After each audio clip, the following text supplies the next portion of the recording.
नमस्कार दोस्तों, और आपका स्वागत है हमारे चैनल पर। आज हम एक ऐसे विषय पर बात करने जा रहे हैं जो हम सभी के जीवन में कभी न कभी परेशानी का कारण बनता है, क्रोध।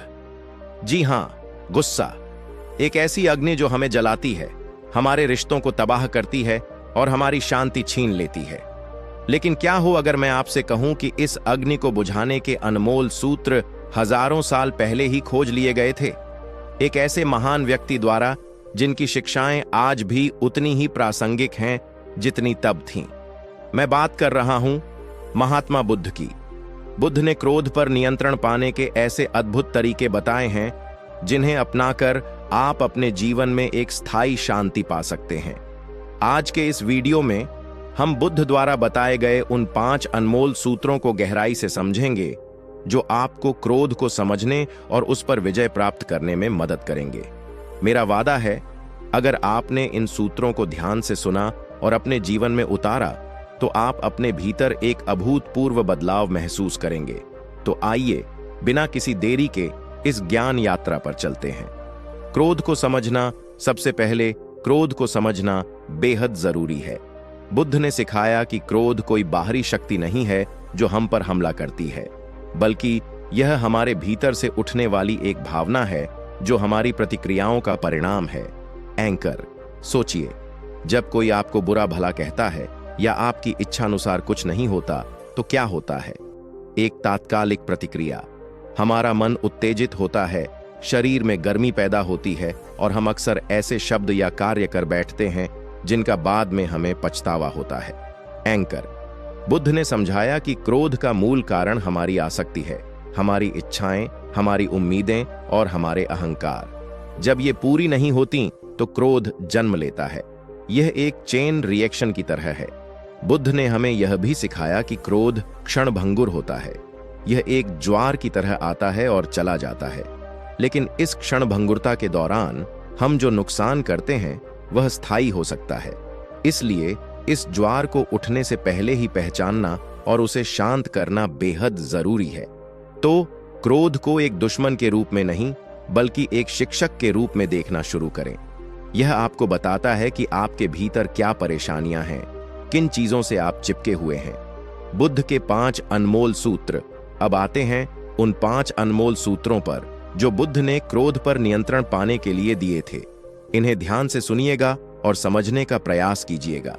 सूत्र 1, जागरूकता और क्षणभंगुरता का अवलोकन। बुद्ध का पहला और सबसे महत्वपूर्ण सूत्र है जागरूकता। जब क्रोध उठता है तो हम अक्सर उसमें बह जाते हैं। हमें पता ही नहीं चलता कि हम कब अपनी भावनाओं के गुलाम बन गए।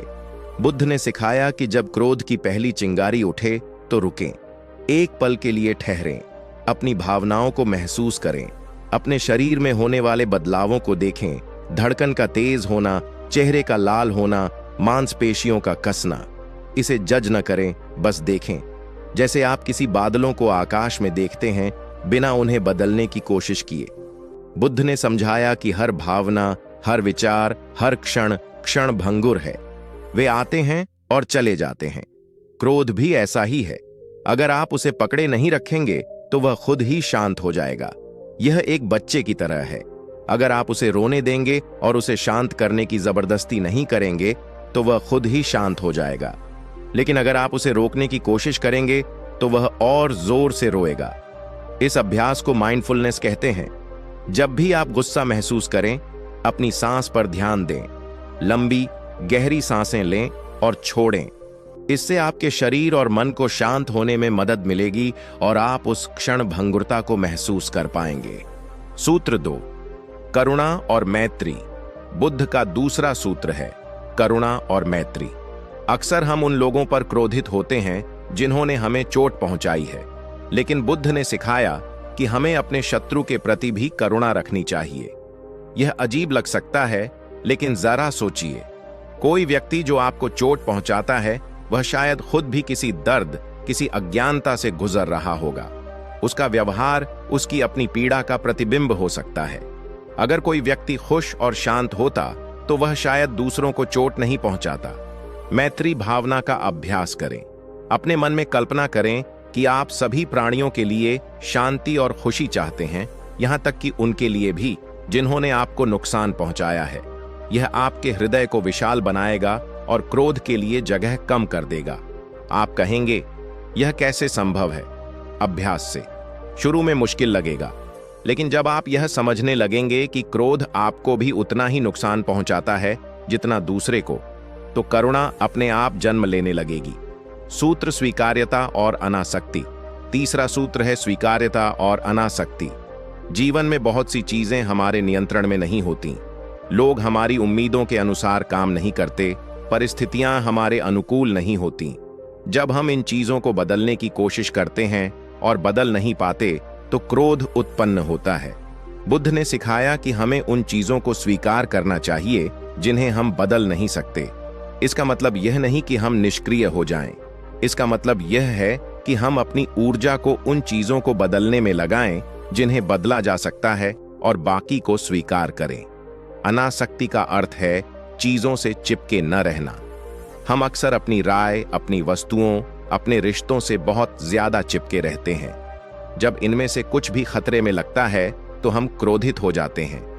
बुद्ध ने सिखाया कि हर चीज क्षणभंगुर है, आज है कल नहीं होगी। इस सत्य को स्वीकार करें। जब आप अनासक्त होते हैं तो आप चीजों को उनके वास्तविक रूप में देख पाते हैं। आप उन्हें आने और जाने देते हैं। इससे आपकी आंतरिक शांति बढ़ती है और क्रोध के बीज सूखने लगते हैं। सूत्र 4, सही वाणी और सही कर्म। चौथा सूत्र व्यावहारिक है, सही वाणी और सही कर्म। जब हम क्रोधित होते हैं तो हमारी वाणी कटु हो जाती है और हमारे कर्म हिंसक। बुद्ध ने समझाया कि हमारी वाणी और हमारे कर्मों का सीधा असर हमारे मन पर पड़ता है। क्रोध की स्थिति में बोलने या कोई भी बड़ा कदम उठाने से पहले रुकें। अपने शब्दों पर ध्यान दें। क्या वे दयालु हैं? क्या वे सच हैं? क्या वे उपयोगी हैं? अगर नहीं, तो उन्हें न बोलें। मौन रहना अक्सर सबसे अच्छा जवाब होता है। बुद्ध ने सिखाया कि अपनी वाणी से दूसरों को चोट न पहुंचाएं। गाली गलौज, झूठे आरोप या कठोर शब्द बोलने से बचें। इसके बजाय ऐसी बातें बोलें जो सकारात्मक हों, जो दूसरों को प्रोत्साहित करें और जो शांति लाएं। इसी तरह क्रोध में कोई भी ऐसा काम न करें जिससे आपको या दूसरों को नुकसान पहुंचे। हिंसा से बचें। अपनी ऊर्जा को रचनात्मक कार्यों में लगाएं, न कि विनाशकारी। याद रखें, आप जो बोते हैं वही काटते हैं। आपकी वाणी और कर्म आपके भविष्य का निर्माण करते हैं। सूत्र 5, ध्यान और आत्मचिंतन। पांचवां और अंतिम सूत्र है ध्यान और आत्मचिंतन। बुद्ध ने ध्यान को क्रोध सहित सभी मानसिक क्लेशों को दूर करने का एक शक्तिशाली उपकरण बताया। नियमित रूप से ध्यान का अभ्यास करें। यह आपको अपने मन को शांत करने, अपनी भावनाओं को देखने और समझने में मदद करेगा। ध्यान आपको अपने भीतर की गहराई तक पहुंचने और अपने क्रोध के मूल कारणों को पहचानने में सक्षम बनाता है। हर दिन कुछ मिनट के लिए मौन में बैठें। अपनी सांसों पर ध्यान केंद्रित करें। जब विचार आएं तो उन्हें देखें और जाने दें। धीरे धीरे आप अपने मन को शांत करना सीख जाएंगे। आत्मचिंतन भी महत्वपूर्ण है। दिन के अंत में अपने अनुभवों पर विचार करें। आप कब क्रोधित हुए? क्यों हुए? क्या आप कुछ अलग कर सकते थे? अपनी गलतियों से सीखें और अगले दिन बेहतर बनने का संकल्प लें। यह आपको अपने व्यवहार के पैटर्न को तोड़ने में मदद करेगा। इन सूत्रों को अपने जीवन में कैसे उतारें? दोस्तों, यह सिर्फ सिद्धांत नहीं है। ये ऐसे सूत्र हैं जिन्हें अपने जीवन में उतारा जा सकता है। यह एक यात्रा है, कोई एक दिन का काम नहीं। आपको धैर्य रखना होगा और लगातार अभ्यास करना होगा। शुरुआत छोटे कदमों से करें। हर दिन कुछ मिनट ध्यान का अभ्यास करें। जब क्रोध महसूस हो तो तुरंत प्रतिक्रिया न दें। एक गहरी सांस लें। दूसरों के प्रति करुणा रखने का प्रयास करें। याद रखें, क्रोध पर नियंत्रण पाने का अर्थ अपनी भावनाओं को दबाना नहीं है।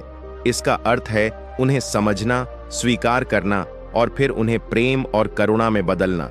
यह आपके और आपके आसपास के लोगों के लिए एक बेहतर जीवन का मार्ग प्रशस्त करेगा। आप देखेंगे कि आपके रिश्ते बेहतर होंगे, आपकी मानसिक शांति बढ़ेगी और आप जीवन को अधिक स्पष्टता और आनंद के साथ जी पाएंगे।